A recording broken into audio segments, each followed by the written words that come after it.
So it gives me tremendous pleasure to introduce to you Alan Murray and Peter Henry. We're going to have an interview-style event tonight with Alan playing a role that he's played many times before on my television as the interviewer, and Peter as the interviewee. So gentlemen, please solve all our problems.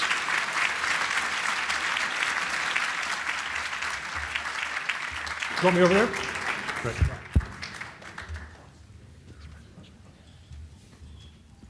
Thank you, Brad, and thank you, Lucy, and Jonathan, and the Smothers Brothers over here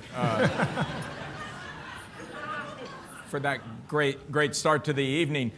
Peter, is it you who's being punished, or is it I who am being punished for being up against the football game tonight? Do you know what? I think we're jointly. Is there somebody out there must be following this on their smartphone? If you are, raise your hand. Come on, somebody. Okay. Okay, you. Has the score changed? Yes. Oh. 20-6. Okay. I'm going to call on you every 5 minutes or so. So stay put. The thing that's been great for me about this weekend is that I've gotten to read an advanced copy of Peter's book, which is coming out next March. So the book industry hasn't quite gotten the digital religion yet. They're going to take 6 months to get the thing out, but yeah, I still have a few finishing touches. It looked perfect to me. The book is called Turnaround, and the turnaround it talks about is how 3 decades ago you had a lack of economic discipline in the so-called third world. You had countries running large deficits, hyperinflation, protectionist policies, and today that's all turned upside down. You have a lot of former third world countries with very disciplined economic policies, and it's the US and Europe that are having problems with their budget deficits and so forth. But what makes it particularly fascinating is that you lived the turnaround. So talk a little bit about growing up in Jamaica and what that was like. Great. Thanks, Ellen. Yeah, you know, it's really remarkable to be in this room tonight, and I'm really just feel really privileged and lucky to be here. As Alan said, I was born in Jamaica. My parents had gone to graduate school in the United States, which is why we ended up back in the U.S. But they had been graduate students in the United States in the 1960s. My mother at the University of Chicago, and my father at the Alumni Institute of Technology. But then they went back to Jamaica in the early 1960s because it was a really heady time. Countries had just newly gained independence, and Jamaica was one of those countries in 1962 became an independent country. So my parents, having gotten their PhDs, went back to Jamaica. My younger brother and I were born there, and it was a really interesting time because I was born in '69, and my brother a couple of years after that. And the early 1970s, as a lot of countries in the world were, Jamaica was experimenting with different forms of their economy, and a very charismatic guy named Michael Manley became prime minister of the country and decided that he was going to use his mandate. He was an incredibly charismatic man who ran for leadership of the People's National Party, which was the party which succeeded the Jamaican Labour Party. He ran on a platform of what was called social democracy, or democratic socialism. And he put together this incredible constituency of everyone from sort of the urban poor to the business community, and he convinced people that he was going to lead Jamaica to the promised land. They used to call him Joshua. So as a kid... And did you buy into this? I mean, did you see Michael Manley as the savior of Jamaica? I think a lot of people did. And you know, so Michael Manley had terrific goals, but the way in which he actually went about trying to, you know, put a chicken in every pot, so to speak, and delivering more housing to the poor, was he basically ignored reality and budget constraints. And so Jamaica very quickly descended into what you'd really have to call economic chaos. And I can remember as a kid in the 70s, you know, watching the speeches. And my parents, by the way, they actually were Manley supporters, like a lot of academics were. But the tide really turned in 1977. Michael Manley made a very famous speech in which he was really sort of defending his views of the policies that the government was undertaking at the time, which was basically closing the borders to international trade, lots of things that you saw in the 70s, running big budget deficits. And he basically said, Jamaica has no room for millionaires. If you want to be a millionaire, he said, there are 5 flights a day to Miami. Now, my parents were scientists. They weren't that interested in making money, but getting the equipment you needed to run experiments. My dad actually ran a chocolate factory. So we lived in a really rural area called Highgate, and he worked for Cadbury's. And getting the supplies that you needed to actually do your job just became extremely hard. So my parents made a really tough decision in 1978. They said it's going to be easier to raise a family of 4 kids in the US, and we left. And so they left. You went to Chicago. You were how old then? I was almost 9. And so you grew up in Chicago, you went to New Trier School in Chicago, and then you came to Chapel Hill. That had to be a real culture shock. Yeah, I'm not sure which is a bigger culture shock, moving to Chicago in the middle of the winter from Jamaica, but it was. I remember finals weekend really well. So New Trier was a public high school, and my senior year in high school was the 2nd year that New Trier was eligible to nominate someone for the Morehead, and so I was in the right place at the right time. Right? Yeah. A lot of my life has just been luck. I think it's not that easy, but go ahead. It's more that Morehead humility you were talking about. But so I remember coming to Chapel Hill, and what I knew of Chapel Hill was what everyone knew about Chapel Hill was basketball. At that point, I was pretty clear I was not going to become a professional basketball player. You were playing you had a football scholarship. Well, so the interest here's a story that I haven't told. I don't know if I've ever told Chuck and Megan this story. So my goal in high school, I wanted when I was clear I wasn't going to go any place I wanted to go to college to play basketball. I thought I was going to get a football scholarship, and my dream was actually to play football at Stanford. So I was actually a Stanford football recruit. And make a long story short, Stanford had a great year that year. I was somebody they'd have to take a chance on, and they decided I was on the same recruiting trip as a guy named Cory Booker. Cory got a scholarship because he was a great high school football player. I wasn't such a great player, and they said we'd like you to walk on the football team. And at the time, I hadn't yet come to interview for the Morehead scholarship. So my mother, being a West Indian academic, said, what is this football business, right? And so I ended up turning down a football scholarship at the University of Wisconsin because they actually did want me to come on a scholarship, much to my father's chagrin, actually, because my dad said, you haven't won a scholarship at UNC. You don't know you're going to win this thing. So you had to turn it down before the interview weekend. It was a very interesting Sunday night in my household. And I'll never forget I don't know if I should be saying this. It's good you did it right, Chuck. I don't know if I should be saying this on tape, but I remember a football coach coming to our house, and we had this family discussion right before they got there about what I was going to do. My dad wanted me to take a scholarship. My mom said, no, go, you're going to get this academic scholarship. Football coach from Wisconsin shows up at our house, and he says, well, have you made your decision? Because the signing day where you have to sign on the dotted line that you're going to go to university was the next day. I said, well, sir, I'm actually decided I'm going to go interview for a Morehead scholarship and walk on the football team at UNC. And he looked at me and said, son, do you have any idea what you're doing? And the rest is history. Got lucky. I want to go back to the book in a minute, but first you got to tell us about the slam dunk contest. People keep talking about the slam dunk contest. Well, talk about humility, getting a dose of humility. Being in the slam dunk contest, you put yourself a little bit of risk, right? So I did okay. Got it to go on the floor of the Dean Dome, which was a real thrill. But I lost to somebody who was almost a foot shorter than me, who was a former teammate on the football team. So talk about a dose of humility. Was there a prize for second place? I got a very nice letter from Forrest Page, who Chuck was a...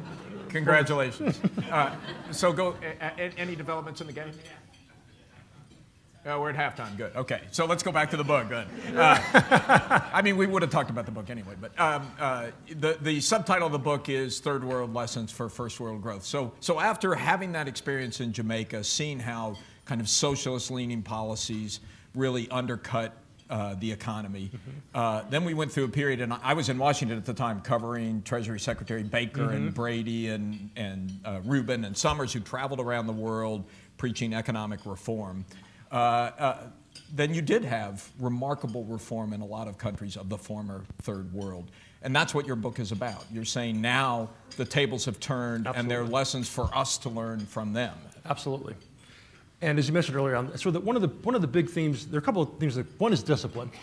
And the agenda in the mid-1980s of the reform agenda that was frankly brought to the third world by people like James Baker was not well received. And it was a lot of tough medicine that countries like the Indias, to a lesser extent in Southeast Asia, but certainly in Latin America, the Brazils and the Mexicos of the world, took. And through commitment to the future, and this is the really important part of the book, I think, it's what I call discipline is a sustained commitment to the future.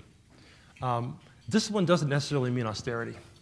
It means the willingness to be vigilant in trying to achieve a vision, which in this case was how do you develop a market economy that's in the interest of your people while kind of shopping in the store of free market policies as opposed to the policies that were tried in the 70s. How do you do that? And how do you do that kind of taking into account the fact that your country is very different than, for instance, the United States? But it also means when you talk about discipline and commitment to the future, it means making some short-term sacrifices out of a commitment to the long term. Absolutely, absolutely. If you want to get to a particular place, you have to be willing to make those choices that are, as I like to say, are really in the interest of the population as a whole, as opposed to in the interest of any particular group. And that can be a very hard thing to do in a democratic society, as we know. Well, so yeah, how do you judge how that's working in the United States right now? Well, I think we're in a really tough place. I mean, that'll come as no surprise to anybody in this room, but discipline has a certain kind of periodicity to it. In the 1970s, third world countries didn't have it. In the last 10 years or so, 15 years, they've had it. That's why Mexico's economy, despite all the terrible stories about the violence in Mexico, Mexico's booming. Mexico's doing very well. But the United States, Western Europe, Southern Europe in particular, we're lacking a certain amount of discipline. And I think it's very important to also point out, Angela Merkel would argue that discipline means fiscal austerity for Europe. Fiscal austerity can be just as indisciplined as running a large budget deficit if you're pushing fiscal austerity in a very fragile economy, in particular when you're pushing fiscal austerity in systemically important countries at a point of very weak economic recovery. So the definition of discipline requires some nuance. So one thing that's interesting about the way you've written this book is that you seem to try very hard to avoid an ideological argument. I mean, you're talking about the change from Michael Manley, clearly socialist-leaning policies, to capitalist policies. But you, for you, it's like capitalism with a small c. Is Jim Copeland still here? Yeah, there you are. See, he's a capitalist with a big C. Right? You buy that? Yes. Yeah, okay. But you seem to be working very hard in the book and also listening to you here to take ideology out of the equation. Why is that? I think conversations that begin in an ideological place quickly, almost by definition, separate into camps. And the thing that we need to do, not just in the United States, but in general, is to say, what are we trying to achieve? Let's not argue for the moment about what's the best way to get there. Let's argue, what do we want? We want a more prosperous society. We want a more prosperous society with a desirable distribution of income. And then we can ask the question, well, what's the best way to get there? I mean, a great example of this would be Deng Xiaoping. Comes in as the new head of the Communist Party in 1978, and he has to ask the question: do I hew to the ideology that caused great famine under Mao, or, as he put it, do I forget out whether the cat is black or white and just say which cat catches mice? And if the catch that catches mice is a market economy, then go for it. So I think it's important to get away from ideology so we can focus on problem solving. And that's a laudable goal. But I would argue that we in Washington today are further away from that goal than we have been in 4 decades. I mean, I spent most of my career in Washington and watched the ability to have conversations of the sort you're talking about steadily decline. I mean, today you have the leadership of parties saying, don't sign on to a bill written by the other party. Very little effort to try and find middle ground solutions. So how do you, and it's probably not that different in academia, right? I mean, you've got, you know, you're going to lose some friends over this book, I suspect, once it gets out. How do you solve that problem? Get people to focus on the practical aspects of it. Where are we trying to get? How do we get there, as opposed to the ideology? No offense, Jim. So I think there's a key element here, and it's called leadership. And not impugning any person, but the question is someone willing to stand up and bear the burden and the arrows that may come by saying, this is what we really need to hear. This is what really needs to happen, and is willing to take that on, irrespective of what may come. And unfortunately, I think we're, in the world in general right now, I think there isn't enough of that. And also, it's not just, I think it's an important point to make. It's not, you know, so Angela Merkel, who I have nothing against personally, is saying some very hard things. But discipline doesn't just mean saying hard things. It means really, and this is why we got to get away from ideology, it means really trying to understand what the problem is, figuring out what's a plausible path for getting where we're trying to go, and then being willing not only to stand up and say what's right, but having the flexibility to figure out how to put together the coalitions to get things done. Now, politically, you're a big supporter of President Obama. Is that accurate? That is accurate. I worked for the Obama campaign last time around. Some people would say that I'm not actively working for the campaign right now. At the moment? Yes. But some people would say that President Obama's song has some Michael Manley tunes to it. Right? You know, attacking the 1%, tax policy, et cetera. Is that a problem? I think anytime leaders stand up and attempt to win favor with a particular group in a way that undermines confidence in the economy, it can be very damaging. That would apply to attacking the 1% or attacking the 47%. We've had some of that on both sides. Yes, absolutely. Of this campaign. Absolutely, absolutely. Because the real issue, kind of long term in the United States, right?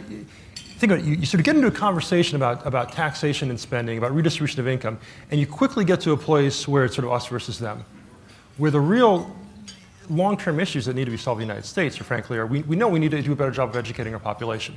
Right? The drastic increase we've seen in income inequality in the United States is largely a result of the fact that we've had technological change.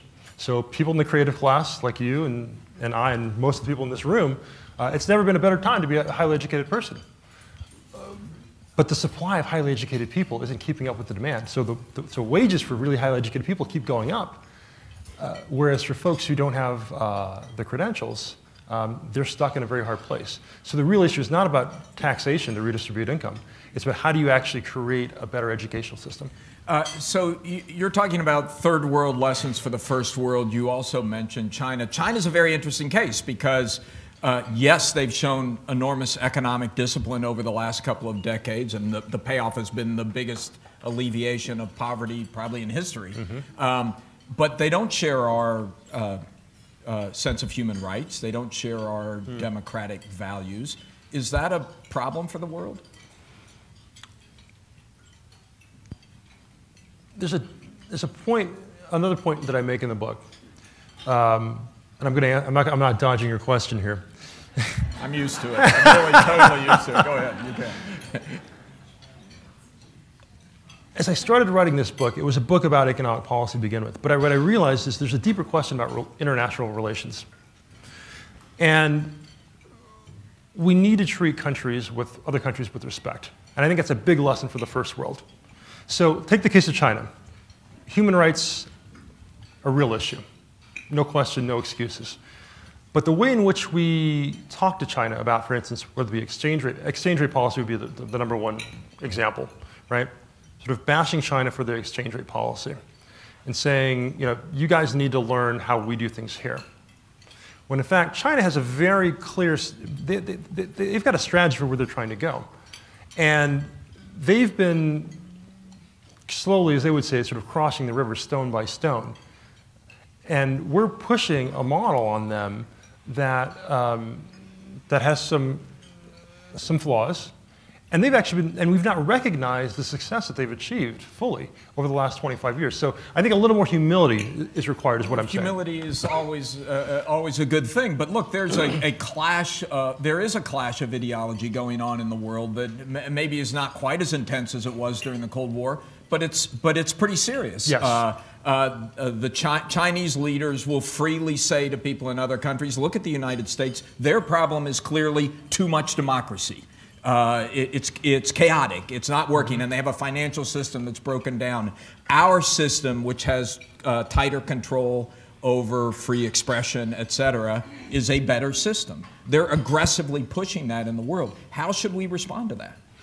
I think the best response to that is, A, leadership in our own country to begin moving out of the situation we're in, and also pointing to, again, there are some third world democracies that have actually been able to make real progress on the economic issues. Chile is the counterexample people typically point to. Sort of Chile under Pinochet made great economic strides, but Mexico and Brazil, Brazil in particular under Cardoso, Lula, and now Rousseff, has been, again, by being disciplined, being able to, Brazil in 1992 had the world's highest inflation rate. In 1994, the Brazilians decided enough was enough. And in a democratic society with all the warts that go with those democracies, they've had 20 years of relatively low inflation and economic growth. So I think the best counterexample to the China case are examples of democracies that are working and making economic progress. So let's talk about your life a little bit. I mean, this extraordinary story. There's surely more interesting things to talk about. No, this is my favorite part of the conversation. The PhD at MIT. You're writing a book. Mm-hmm. You're running the Stern School, which is no small thing, and you have 4 kids. How do you do that? Well, I guess my colleagues at Stern would point out I work for them. They don't work for me. So that's the first most important thing to recognize in academia is you work for the faculty. But kidding aside, that just makes it worse. Yeah, no, it makes the job a lot harder, actually. I think it's really important to in your relationships, and I have an extraordinary wife who's not here this evening because she's at home with our 4 kids, who is much smarter than me, and I don't say that to be self-deprecating. I say it because it's true. My wife's a child psychiatrist, so she's got 5 subjects at home, if you include me in that group. But if your household is gonna have we don't have a balanced life, because you can't have a balanced life and do the things that you mentioned that I'm doing. But what you can do is keep your life from getting too far out of balance. And Lisa is crucial in sort of, kind of throwing the yellow cards to me and saying, to use a soccer analogy, you're getting a little too far in one. Exactly. Come back. Is Sally Krawcheck here? Is she here somewhere? Sally says one of her most significant accomplishments in life was convincing her husband that when the kids said "mama," it really meant parent of either sex. Right. Have you got that one worked out in your house? I think I'm a participant. I'm not as skilled as my wife is, but I'm definitely there when they ask for me. All right, I want to open it up to a few. How are we doing on time here? We have a little time to take some questions from the audience, I hope, but I want to ask you one question before I do that. I've heard in the last 48 hours a couple of people say, Peter Henry, perfect candidate for Chancellor of the University of North Carolina.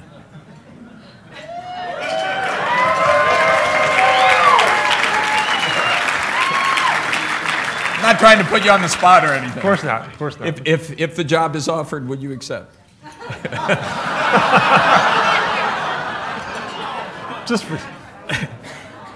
I'm extremely happy in my current job.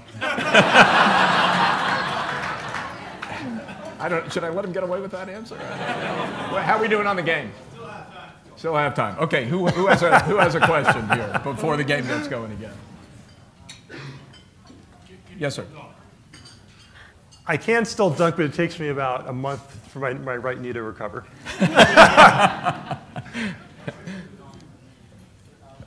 Other questions? Oh, there's one way back there. We'll holler from here. Yes, please. There was a guy named Hugh Foote in Jamaica, and he was the governor of a number of British colonies. And in the transition from Jordan, Jamaica, and a few others, they had a big impact on how they sort of made that transition. Unlike the French, the Italians, the Portuguese, and there's been some suggestion that Jamaica is where they are now. It's because that underpinning that the British provided to them in that transition from a financial perspective. What are my thoughts on that? So it's really interesting you raised that point. There's a very interesting book that was recently published by Daron Acemoglu and James Robinson, if you haven't seen it. It's called Why Nations Fail. And in that book, they make the point that British institutions, if you're going to be colonized by anybody, it's better to be colonized by the British. Well, yeah. I'm not sure you want to be colonized, okay? I'm not saying, right. But they argue that the British institutions typically lead to countries having really strong economic outcomes. So Jamaica is actually a counterexample of that. And in the book, I've got an example of Jamaica and Barbados. So Barbados ends up doing really well in the way you think that typical British colonies do, and Jamaica doesn't. And the reason is, going back to the conversation Al and I were having, it's about leadership. Institutions can't make up for poor leadership. You know, some people, and you know this was true back in the 1970s as well, some people talk about this as though it's a question of national character, you know, that some people are better at economic discipline than others. That's happening in Europe right now, where people say, oh, it's the Latin countries of the South, it's the Spaniards and the Italians and the Greeks who can't get it together, and the Teutonic countries and the Nordic countries all have it straight. Do you buy that? No. Okay. Because again, you sort of look at the United States, right? We used to be sort of the model of discipline, and we're still largely, kind of ethnically and culturally very much the same country we were even 15 years ago, and discipline has really changed in our country. So I think there's something else going on there. In the book, you give the case of Germany, which is even a more dramatic change. Weimar Germany versus today. Exactly. So Germany, which we think of as being the model of discipline, in the 1930s had hyperinflation. So, okay, we can take a couple more questions and then we'll let you go watch the game. Tim. I can't believe we're this far into the meeting and haven't mentioned Buddy Wester yet. But Peter, when you were here, you were majoring in econ, you were playing football, you were tutoring people in chemistry, and during all that you also had one or two youngsters in Carver or somewhere in this community that you were a big brother or mentor for. Talk a little about that and how you've kept up with them in this. Yeah. So one of the most fulfilling things I did when I was here at Chapel Hill was getting involved in tutoring and working with kids. So I've got 4 young men of my own now, which is the most important role that I played in my life. I've always sort of felt as though, my calling was to be a teacher in various capacities. My dad's parents were teachers. My mother's a teacher. And I've been able to see in my own life, and particularly my parents' life, the impact of education and just sort of transforming life opportunities. My dad's first classroom was underneath an acacia tree. His parents were both teachers, but it was a poor school. My dad would not have gone to high school had he not gotten a scholarship. My mother wouldn't have gone to high school if she had not gotten a scholarship. But they had people who cared about them. And by being exposed to teachers, they went on and got PhDs. And so I've always sort of felt that was sort of my calling. And so I'm not in touch with the young man that I used to write. I haven't heard from him in a long time. I wonder often how Chad's doing, actually. But I went into this business because I felt that education is all the things that we realize. This is why people come back to alumni reunions. We all realize the extraordinary gifts that Carolina has given us in the Morehead program. And when you see what as Jonathan, I think Reckford so beautifully put it, I'm a huge fan of Jonathan. You know, I didn't meet him when he gave a keynote speech a number of years ago at a Morehead Finals weekend, and I just was really touched by him. But getting away from shore, looking for trouble in the spiritual sense, trying to do something different. That's when education opens up the set of the possibilities for any individual. It gives them a different worldview. And if you can do that for somebody, then you ought to. And I think that's what I was brought here to do. One last question. Anybody? Way there in the back. Yes, sir. With the coming elections and Obamacare as an Obama supporter, with his health care plan, do you see that he will truly get health care under control, and if Romney is elected and tries to reverse a lot of those programs, where will that take our economy? So I won't try to predict the future. Healthcare is a serious issue. It's a very subtle issue for reasons that people, I think, don't fully appreciate. We know that healthcare costs are rising, but there's a very serious discussion in economics, which makes I think a really fundamental point, which is I think is the point I'd like to leave you with in thinking about healthcare. Healthcare is a much larger fraction of GDP than it's been in the past, but the quality of the kinds of things that we're actually able to do in terms of delivering kind of quality of life have also dramatically increased, right? And so sort of so that's something to keep in mind as you think about healthcare. There are things that we can do now that we certainly couldn't do 50 years ago, and it costs money. Now, I don't want to get into a long discussion. I mean, we could have an ad nauseum discussion about whether there are all sorts of things that we shouldn't be doing in the healthcare system, which drive up the cost of healthcare. So I don't know how that's going to play, but I think that the healthcare discussion, as important as it is, can be a very polarizing discussion that actually gets us away from the more basic point, right? Which is that there are limited resources. We've got to decide as a society what's important to us and make some choices.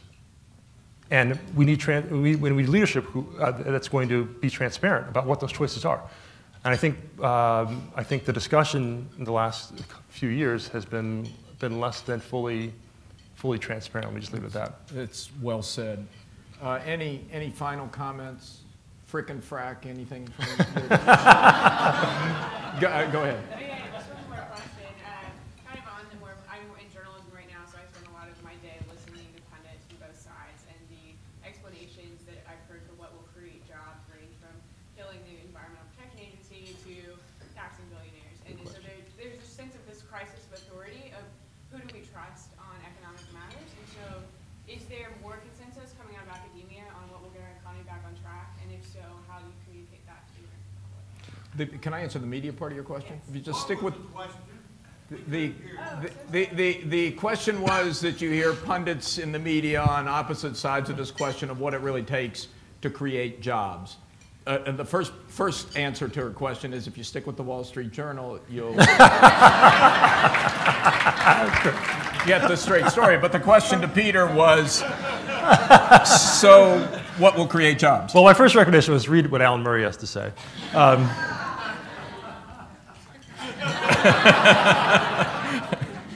But this is a great example of kind of what I would call sort of hyperbole that misses the point. So I remember in a discussion a number of years ago with the CEO of Crystal Geyser Water, which is based out in San Francisco. And he said to me, we've got lots of jobs but we can't fill them because we actually have to go to France to get people who can sort of help fix our machinery. Because we're not doing a good enough job in our trade schools of training people who can do those kinds of jobs. So the first thing to recognize is there are many kinds of jobs in our economy. So for certain kinds of jobs that don't require a 4-year UNC degree, we have to take that very seriously. And I think there's been less discussion about that since the financial crisis because we've been so focused on short-term issues. But then for the creative class kinds of jobs, how do we, and I think this is a very important point, recognize that the door into higher education is getting narrower and narrower because the demand for spots at four-year universities continues to rise because the population is growing and the rest of the world has figured out higher education is one of the best things going. But the number of slots hasn't increased nearly fast enough to keep up with that. So we need a very thoughtful discussion about how do we create a greater supply of spots at sort of leadership training kinds of liberal arts universities.